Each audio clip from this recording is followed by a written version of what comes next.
guys, and welcome back to another episode of A Millennial Mind. Today, I'm really excited to introduce you all to Renji Bijoy, the CEO and founder of Immersed. So, hi, Renji. Hey, I'm very excited to speak to you today. I feel like I've waited a long time to finally do this yeah, podcast. yeah. Sorry for So, keep pushing. So I'm glad I finally got here. no, I'm really excited to have this conversation with you. I think loads of people are going to be really interested in your company and what you've built. So, for people who don't know anything about your company or don't know anything about you, just give us a little bit of an introduction as to what you've set up. Yeah. So yeah. So like you mentioned, I'm the founder and CEO of Immersed. I started Immersed about 5 years ago. But for context, we're partnered with Facebook or now Meta and Hmm. Microsoft and HTC and others to build VR offices. And so as of today, I mean, there are tens of thousands of people who work in VR as sort of their main home base for work. And so thousands work 40 to 50 hours a week. Yes, with a headset on, 2 to 4 hour Wow. sessions at a time, similar to how you sit in front of the computer screen 2 to 4 hours at a time, and then you go take a break, come back.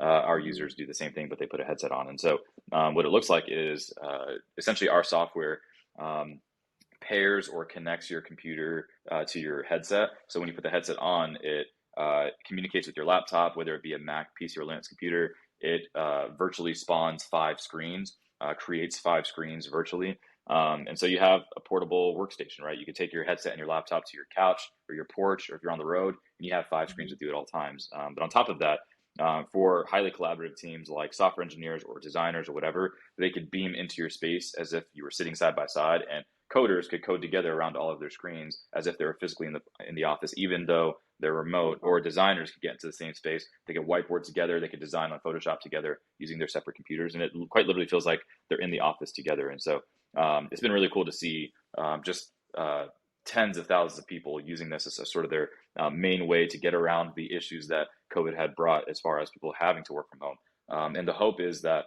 in the next couple of years, the definition of what it means to go to work would be putting on a pair of Apple glasses or Facebook glasses and Hmm. teleport to the virtual office. It's so interesting that you said you started this 5 years ago because I feel like people are only really hearing about VR now. But Yeah, as a really basic definition, what is VR? What is the metaverse? What is this virtual world that everyone's working in? And just give us a little bit of an insight into the details of it because I think you've obviously been in this for like 5 years. People are just yeah. hearing of it now, and I think a lot of people are skeptical and don't really understand it. Yeah. It's pretty crazy. So, yeah, I started 5 years ago because a lot of the underlying technology to even make it possible to get into the same space together hadn't already been built. Like when you think of people who are building websites, like Mm. Facebook.com or other things, like a lot of the plumbing was already there. Like a lot of the platform for you to build a website, put it online, and then grow that company. The internet was already there. Like oftentimes, Right. or you're just building just your specific application.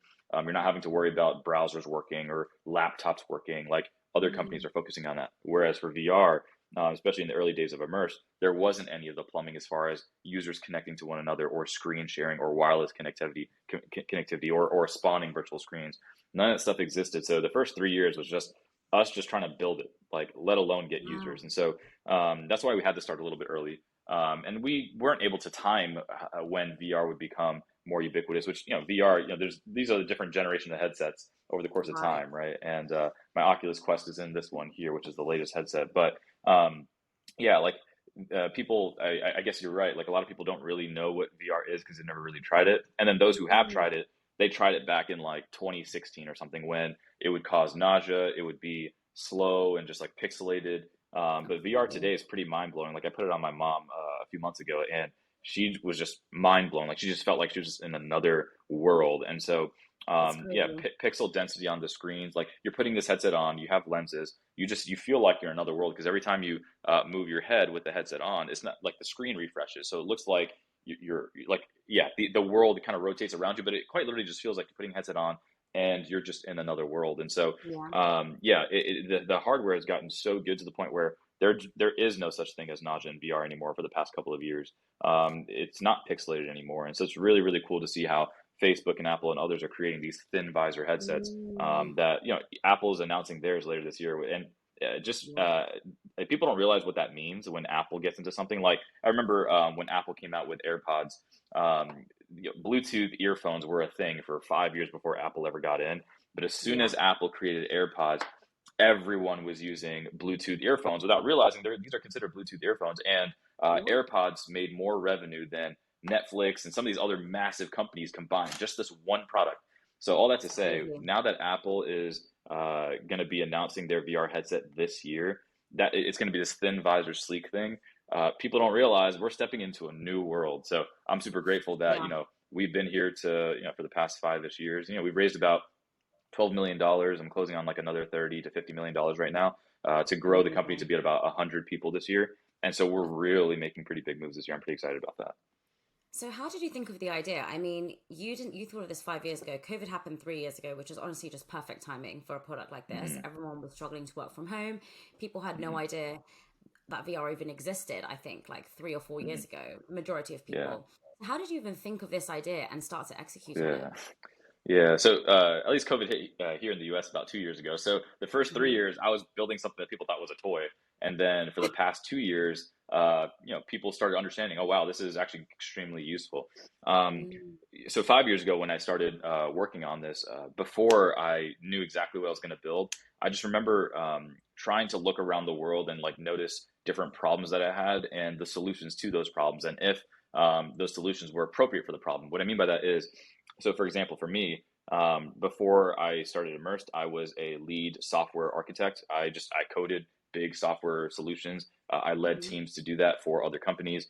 But most of the time, half of my team, if not more, were already remote. Like just because it was convenient. As a coder, technically you don't have to necessarily be in the office. It's just, collaboration goes down maybe 50%, but a lot of Mm, people liked the convenience of working from home. And this was way before yes. COVID. So back then, we would use Skype to get into our meetings instead of Zoom. But I remember for the half of us who were in the conference room and we were whiteboarding together, and we'd have to Skype in our coworkers who were working from home.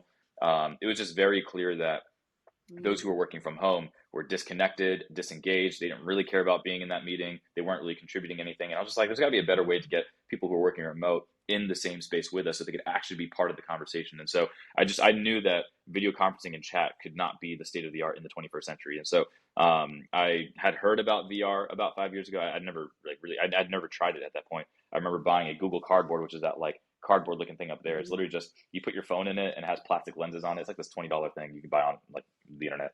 And I tried it. It was like blurry, ugly, whatever thing, but I understood the vision. I understood like where things could go from there. And I was like, man, if there's a way I can get people in the same space together, I get our screens in there, our whiteboards in there. This could actually be something that we could actually use to level the playing field for people who are in person versus remote on our Right. collaborative team. And so I coded our first prototype of it within about 6 weeks. I showed it to investors, and that was the first time any sort of wireless screens were being rendered in a virtual environment from a laptop. And yeah, I showed it to investors. They understood the vision, and we were off to the races at that point. Oh my God, it's so crazy. It's like what you just said. Everyone thought you were building a toy. You must have had a lot of negativity and a lot of people that were confused as to Yeah, what you were doing, especially if you were yeah. doing this with your own investment at the time. I guess every startup, you have to invest your own money at first. And it's not Mhm. just about the money, it's your time. Did you have a full time job or did you just go all in on this?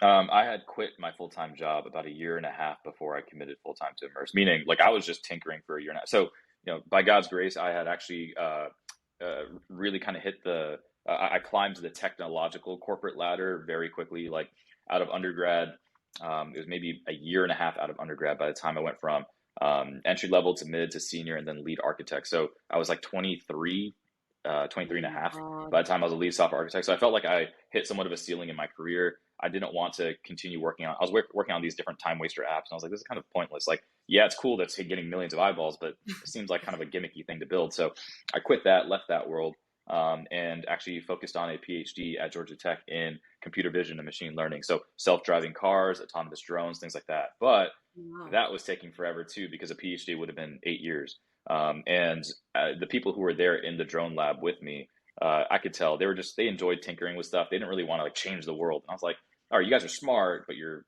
kind of don't really care about anything outside your little bubble. And Right. so I was like, this is not the environment for me either. Corporate America didn't work out. The research world didn't work out. And so I was like, I think I just need to go build something on my own. And then that's when I decided, all right, I'm not going to work full time at some corporate company where I don't fit. I'm not going to do research. And so, yeah, when I started Immersed, I had been living off of savings for about a year and a half. And by God's grace, I had probably 5 to 7 years worth of runway for me to just kind of do what I wanted to do. And but fortunately, maybe after about like 6 weeks of creating this prototype and showing this to investors, I had a paycheck again.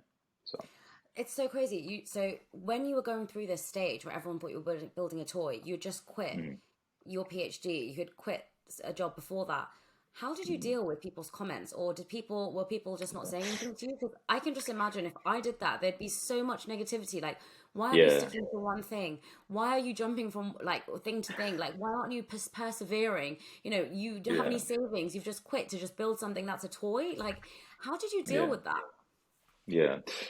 So fortunately, I did have the savings so that people like it's not like my parents were crazy worried because they're like, all Yes. right, after 5 years, if you run out of money, then you better go get a job. And it's like, okay, cool. Well, Right. I got 4 years to figure things out, right? And so, yeah, I just like it was very clear to me that the people who were telling me that they didn't understand what I was building, or the people who were telling me that like they thought I was working on like some game or toy or something, were when I kind of observed their lives and kind of what the things that they were working on, like what those Mhm. things were.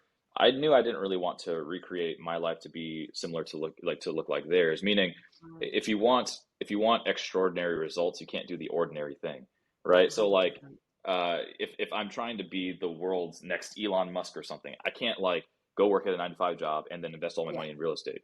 That's what everyone does, like, and not everyone is Elon Musk. And so, for me, what I need to do is I need to look at those who have been able to accomplish great things. And so I started learning a ton about, from old videos of Steve Jobs and Bill Gates and Mark Zuckerberg and Elon Musk and others. And as I learned about their journey, I started noticing that they also went through those same disillusionment phases with a lot of their friends and family. And so, for me, what I realized was, okay, maybe you don't understand what I'm working on, but let me get around circles of others who've done this before me. So I went through this program called TechStars. I'm wearing the hoodie still. 5 years ago. And Techstars was awesome because, and for context, there are these things called accelerator programs. They're put on for startups to go through and have mentors, advisors, other people who understand that world well. Mhm. And there's these couple of accelerator programs. One's called Y Combinator, another one's called Techstars, and those are the world's top two accelerator programs. So Immersed, my company, essentially me at the time, I was a finalist at both Y Combinator and Techstars. And for context, like companies like Airbnb, Dropbox, Reddit, Twitch, Stripe, those all went through Y Combinator. Then companies like Uber, ClassPass, Twilio, SendGrid, DigitalOcean, those all went through Techstars. So Right. I was grateful because I was a finalist at both. And Y Awesome. Combinator had a very product focused program. Techstars had a very business focused program, but I already had a product background. So I needed to learn Right. the business side. I need to learn legal, hiring, finance, fundraising, marketing, etc. And so decided to go through Techstars, and I found out that about 10,000 companies worldwide applied to Techstars, and only 10 got in. And so I was one of the 10 in 2017. Oh So my the fact that God. I was, yeah, I was super grateful. Like the fact that I was surrounded by some of the world's most brilliant founders was helpful for me to not feel like my friends and family around me don't understand what I'm doing. That like there's actually something Right. wrong with me because they were like, hey, we all went through this too. So it was helpful to Yes. have that clique of people who understood that world that you're going through. There's so many things you mentioned there. So the first is like, I completely agree with you. The people you speak to is really important because we often speak to people who are just not specialists in that field. And so we're just speaking to like a doctor about business Yeah, and they have no idea. So the people you speak to should really be the people that you want to be like, or the people you think yeah, have the right skills to give you that advice.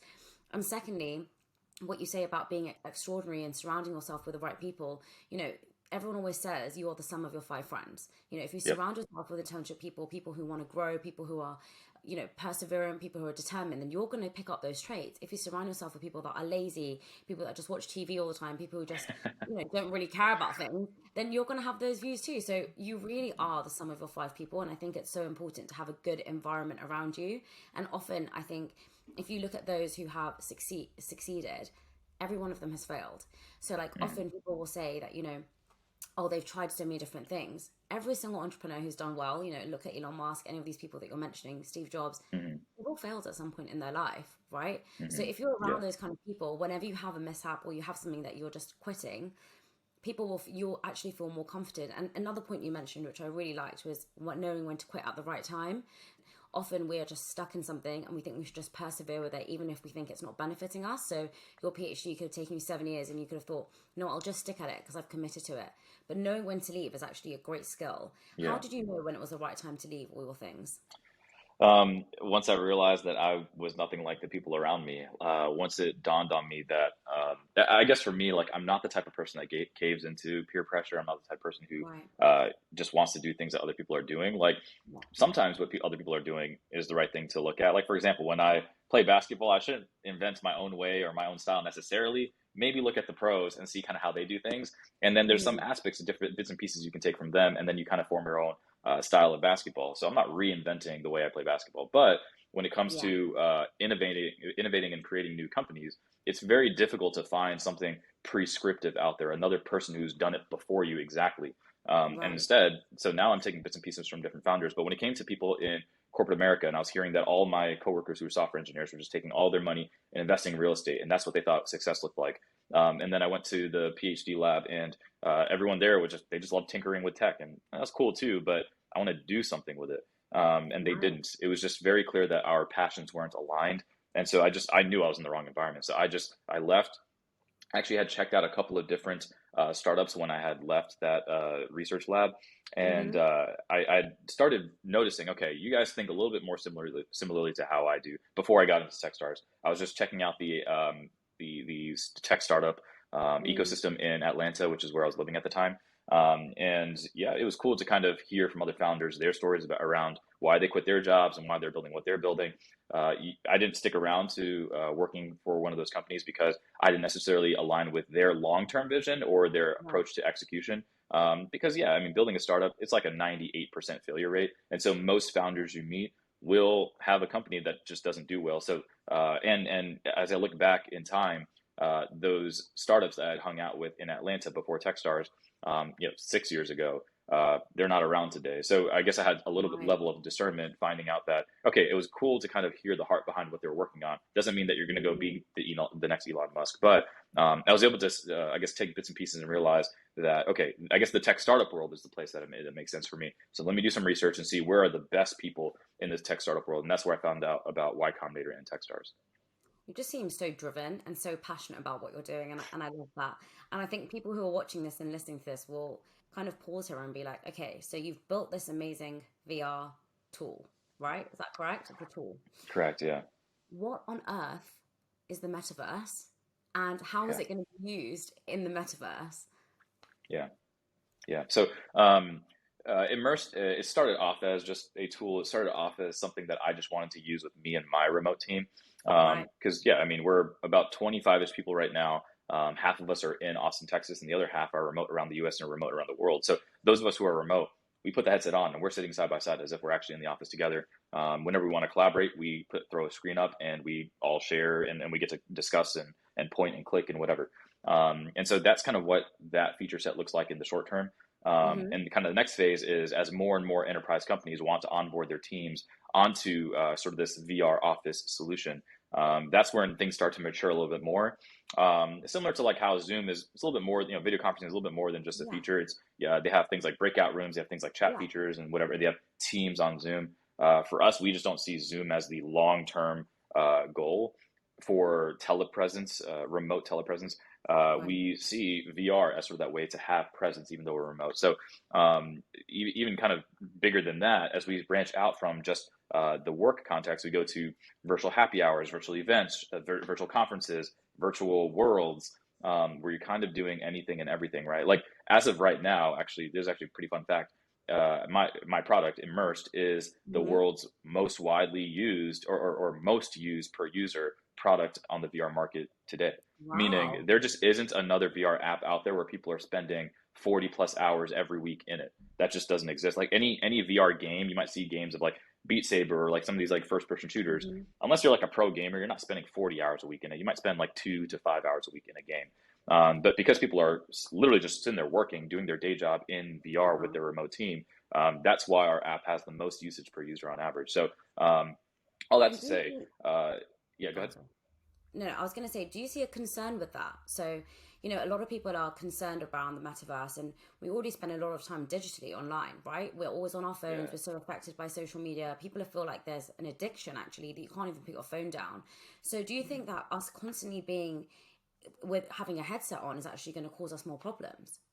I laugh because it's almost like one of those age old fallacies from the standpoint of like I saw this picture, you probably have seen this before too, of this meme where parents are like pointing at their kids saying you're always on your phone, and then you look at Yeah. like a 1960s pictures of everyone with the newspapers up on the Yeah. bus, and it's like everyone in a sense, no matter what time period, uh, they will use their form of technology however they want. So there's some people who have Right. actually very strong healthy habits with their phones. Even for Hmm. me, for example, I was actually afraid to get my Apple Watch because my assumption was Mm. that, oh, if I get notifications on my watch all the time, then I'm going to be constantly aware of my phone.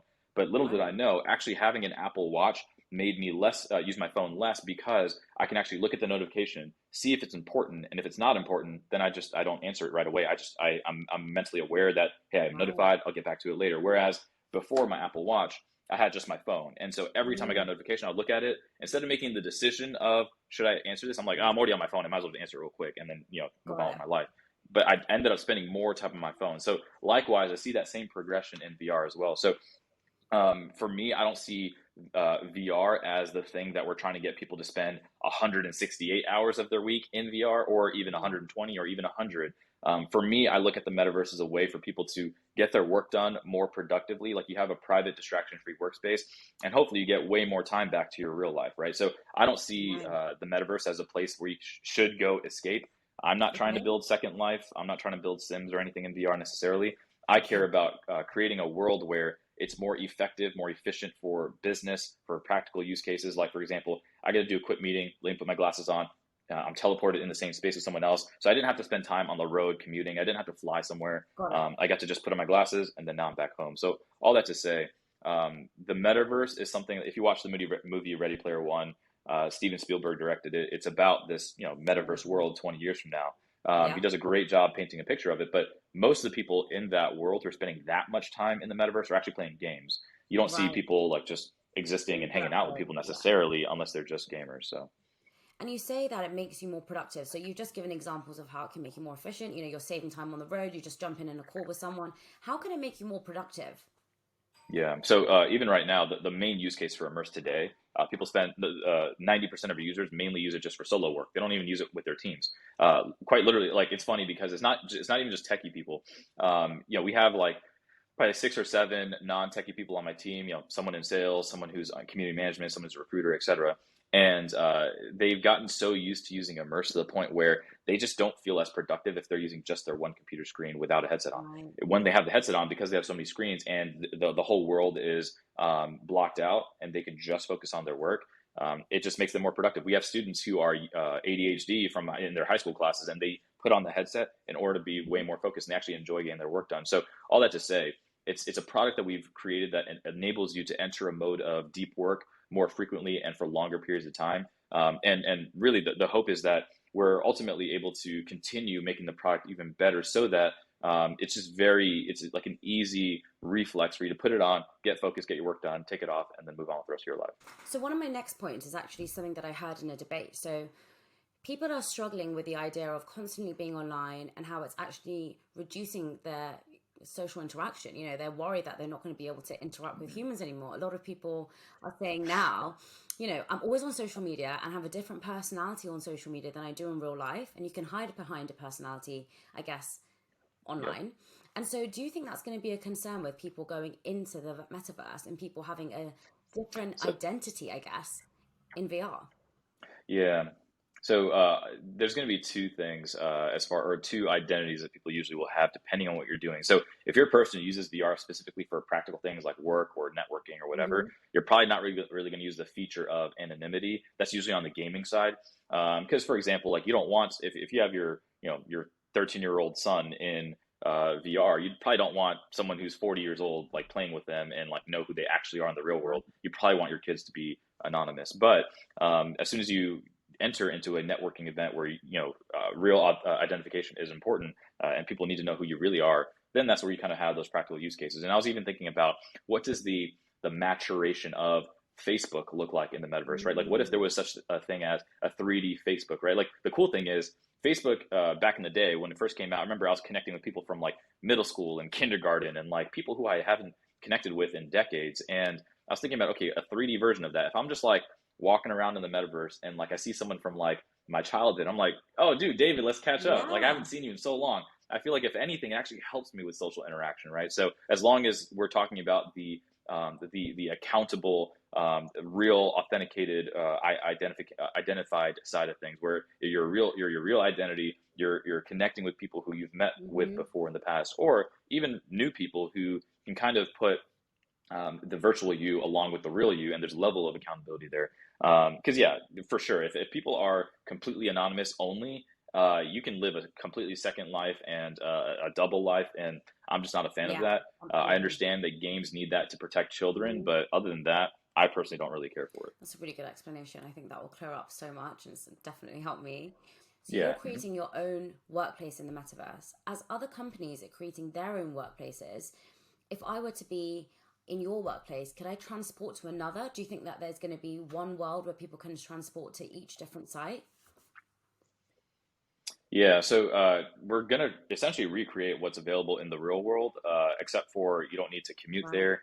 If you have accessibility issues, you have disabilities, and you can't physically go somewhere, now you have access to every company on the planet. So yeah, I mean, if you're co-working with other people who work at different companies, we have virtual cafes even today in Immerse. Like, people use Immerse today to fight isolation, even though they're doing their own work. They don't have any of their screen shared. They're just in our public rooms. They go to these virtual cafes and they see other people moving there. They're not necessarily interacting unless they want to, but you see someone off in the distance, and you're getting your work done because everyone else is. And so we're creating these cohorts of people who are able to go between different spaces, whether it be your company's office, or usually people's private company offices are off limits Hmm. to other people. They just close them. And so we give users that ability. But at the end of the day, it really depends on the company. If you're a co-working company, then I would for sure understand if you opened up your room for other people to join. People are actually getting a bit worried now. I had someone that was telling me that, what's going to happen to all these properties in the city? Are all these commercial buildings just going to go? Because are people just going to sit at home with a headset on? So how likely is it that every single office in London is going to shut down in the next 10 years? I think people are having Yeah. these worries at the moment because they're thinking, well, we've got this office. Lockdown has actually shown us we can all work from home. Do we just give all of our employees Oculus headsets, and do they just start working in VR? How likely is this going to happen in the Yeah. next 5 to 10 years, do you think? Yeah, I mean, to be real, like, especially when glasses come out, I think no matter what, like, there's still value in sharing a meal with someone. You're not going to do that Mm-hmm. in the metaverse. And so having a hybrid offices, I like that idea instead of either fully remote or just Mm-hmm. fully on site. I think hybrid's important because different people have different, um, I guess, proclivities or different preferences, and at the end of the day, like, provide what works best for people to be the most productive, right? And so there are pros and cons with each, right? Like, for those of us who want to only work from home, all right, well, then you won't be able to build as deep relationships with people who are in the office because you can't share a meal with them, you can't Right. hang out with them, you're not physically there. But when it comes to getting the work done, you can still get your work done personally and collaboratively. And so I don't think that offices are going to completely become obsolete in the real world. I think that there will continue to be somewhat of a hybrid approach. But what I will say is, I think that real estate prices won't continue to Right. skyrocket. I don't think that people will continue to have more and more reasons to spend way more on living expenses just to be as close as possible to a downtown city Mm. center. I think that people will have. I think real estate prices will flatten out a little bit and be more democratized slash decentralized slash accessible. I won't need to have to live in New York City to work at the New York office. I can just put on my glasses. And for those who wanted the New York experience, they could live in Manhattan downtown. They can go physically into the office. They'll put on their glasses along with everyone else who is physically there. And then those who are all remote will put on their glasses as well, and it'll feel like we're all together. So all that to say, like, I don't think it'll just obliterate the need for any sort of downtown office. I just think that based on companies' preferences, like, companies can be flexible in the idea that it's not completely required to have a downtown office to have productive teams. And so you don't have to give up a ton of money as a company to pull that off. While at the same time, some people want to have that in-person collaborative experience that actually allows them to build more than just their product, but build relationships together too. Absolutely. I think, everything that you're saying just sounds so exciting to me. And I think that people who are skeptical think it's either one way or the other, right? Either you're going to be totally in this VR world and never take your headset off and you're just going to constantly be living in a different world, or you're actually going to be in person. And I think it doesn't have to be either or. I think it can be, like you say, it can be both and. It can be a hybrid. It can be the best of both. So I'm really excited. I think it's just going to be great. I think you're going to be so successful. But for young entrepreneurs who are watching this, and for anyone really who's watching or listening to this, and they want to start their own business, especially in tech where you just get a lot of issues, there's a lot of skepticism around things, what's the one piece of advice that you'd give them? Yeah. I would say for one thing, in the early days, everyone's going to think you're crazy, especially if you think you see something that other people don't see. I guess to be more explicit around what I mean by that is usually you don't want to solve a problem that exists completely today. You want to solve a problem that's going to get worse in the Right. future, and your solution will need to have to exist. So that's what I did, right? Like 5 years ago when I built Immersed, yeah, people, I mean, remote work wasn't crazy Mm. popular. But I knew that it was getting worse. And so that's when I was like, all right, well, at some point, remote work is going to be a huge need.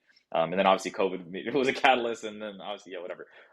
So it worked out for me. But all that to say, like, I think that people will be very quick to discourage you. I would get around a lot of other founders. I would get around a lot of other people who are very familiar with the tech startup world. Like you mentioned, some of the five people who are around you are essentially what Mhm. make up you.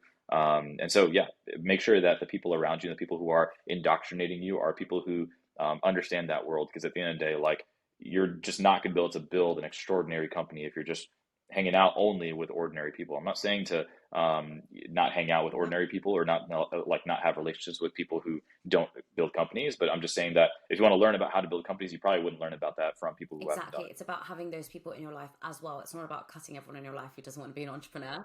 It's actually it. just about seeking advice from the Yeah, right people to make sure that you're on the right path. Great. Well, Renji, it's been honestly a pleasure to talk to you. I'm so excited to see what you do. it's gonna be cooler than you think. Yeah, it's gonna be. Yeah, you're just gonna put on the glasses. You're gonna be like, wow, this is awesome. And as soon as you're done with it, you take it off. That's it. Exactly. Well, I'm sure I'll meet you in the metaverse. Yeah, I'm sure when I get my headset, I'll be pinging on your door, be like, hey, it's me outside. But no, it was really great to speak to you. I yeah, wish you all the best, and yeah, I'll hopefully see you in the metaverse soon. yeah. Thanks so much. Talk soon. See ya. Bye. Bye.